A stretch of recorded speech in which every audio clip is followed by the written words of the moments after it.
for conspiracy theorists. That's how some are describing it. Dan Brown's new novel is about secret societies, our founding fathers, and a fantastical tale about who is really running our government. Well, after 4 weeks and 1 million copies, The Lost Symbol is still #1 on the New York Times bestsellers list. The book is Dan Brown's follow-up to the mega hit The Da Vinci Code. And tonight, in our 1-hour NBC News special, The Secrets of the Lost Symbol, Matt Lauer will take us all closer into Dan Brown's novel, his ideas about how our country was founded, and what really is happening in those secret Freemason rituals. The Lost Symbol takes us on a whirlwind 12-hour chase through Washington, D.C. Robert Langdon is back, and once again, all is not as it seems. It may be as action-packed as it is thought-provoking. Brown spent years researching Freemasonry. And when they found out that Dan Brown was going to be dealing with Freemasonry in this book, what was their reaction? Well, I think they were nervous that I might focus on what some would call the macabre sides of Freemasonry.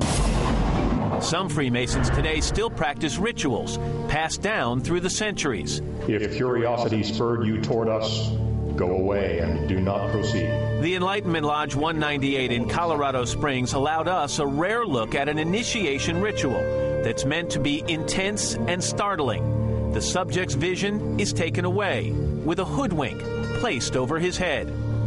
Then a master mason, dressed as the Grim Reaper, performs a series of symbolic actions to challenge the participant. If your soul is fearful, do not proceed. I spent a lot of time researching and really had to get to the point where I realized, you know what? The world is a stranger place than we thought. In the bigger picture, the society known as the Freemasons, do the Freemasons today have the same influence now that they had more than 200 years ago?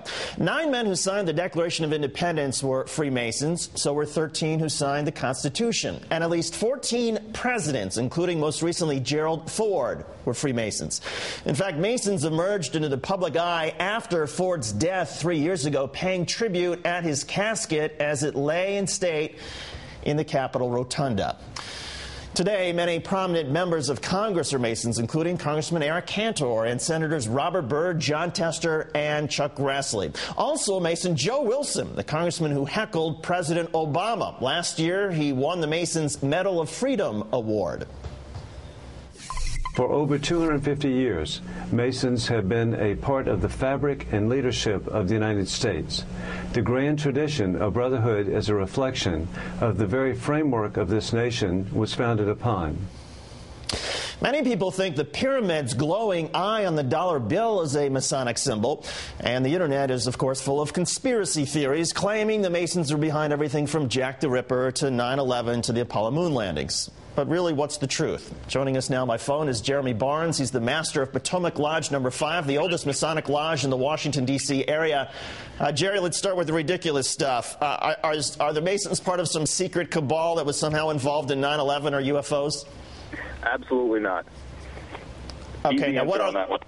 Okay, so now that we've got that one out of the way, what are the Masons involved in, and why are politicians drawn to the Masons? You know, Masonry as a core provides really a forum for men of all races, religions, and cultural backgrounds to come together in a safe zone where they can talk about things that they wouldn't be able to do outside of our doors.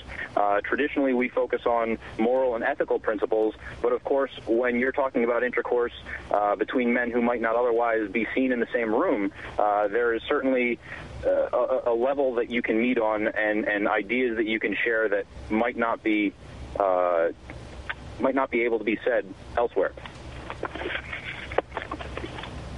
You had the Vatican and other Catholic historians really coming out and step by step trying to debunk it because there were literally tours for the Da Vinci Code. Are the Masons worried the same kind of interests will take place? And as David pointed out, some of these wild claims take over for what is true?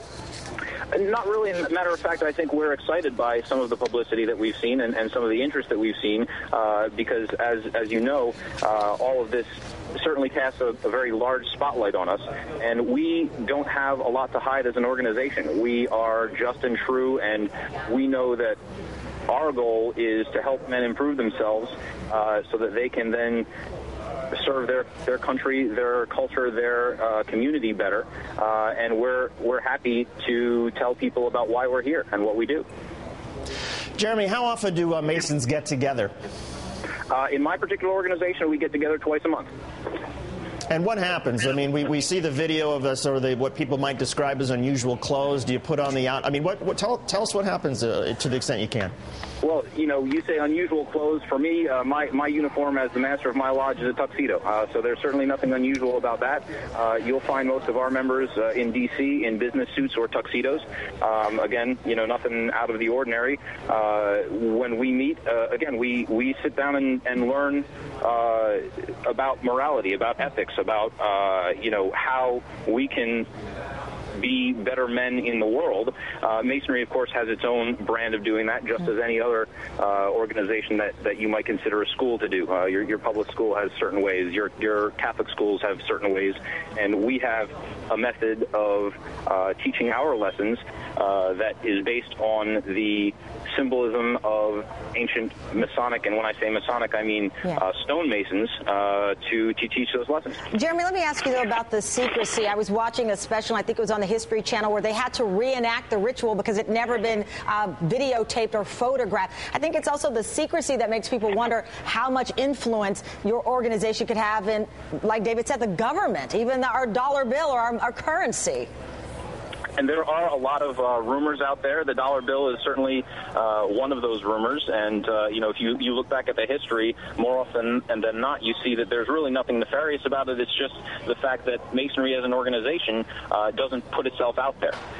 So it's less secrecy and more introspection.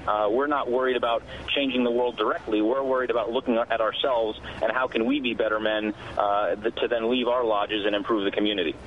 And then, Jeremy, just to be clear, we've been running video of people wearing hoods. How often does that really happen? That really only happens once. When you're moving through the process to become a Mason, and again, this is not something that is no death rituals. We're not into killing chickens. We're into providing a deep and meaningful experience for someone to realize that they are learning about themselves. All right, Jeremy Barnes, thank you very much. We appreciate it.